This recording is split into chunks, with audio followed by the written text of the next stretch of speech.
Protesters march after a rally to call for justice for George Floyd. In Minneapolis on May 26, 2020, Richard Tsong-Taatarii, Star Tribune via AP May 27, 2020, 5:19 a.m. Eastern Europe Time, updated May 27, 2020, 7:42 a.m. Eastern Europe Time by Dennis Romero. Hundreds of people gathered in Minneapolis on Tuesday night to decry the in-custody death of George Floyd, which led to the firing of 4 officers.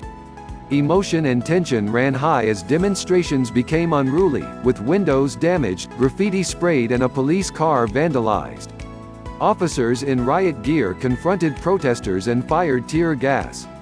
One person was shot in a non-life-threatening incident, said police spokesman John Elder. A suspect fled the scene. It wasn't clear if the violence was related to the protests.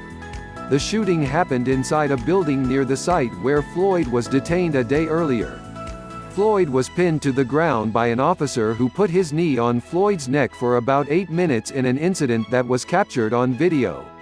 "Please, please, please, I can't breathe," Floyd, who was black, begged the white officer. "My stomach hurts," he said. "My neck hurts. Please, please. I can't breathe." Protesters filled the intersection where Floyd died, carrying banners that read, "I can't breathe," and "Jail killer KK cops." They later marched to a police station where officers in riot gear confronted them and deployed tear gas and fired projectiles. As rain fell, some protesters kicked canisters toward police. One newspaper reporter said on Twitter he was struck with a projectile. "I was just shot with this in the thigh," he said.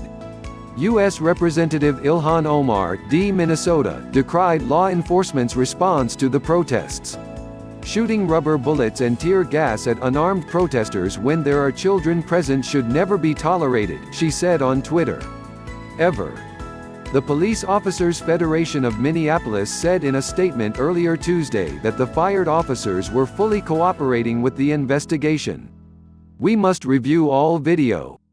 We must wait for the medical examiner's report," the statement said. Office's actions and training protocol will be carefully examined after the officers have provided their statements.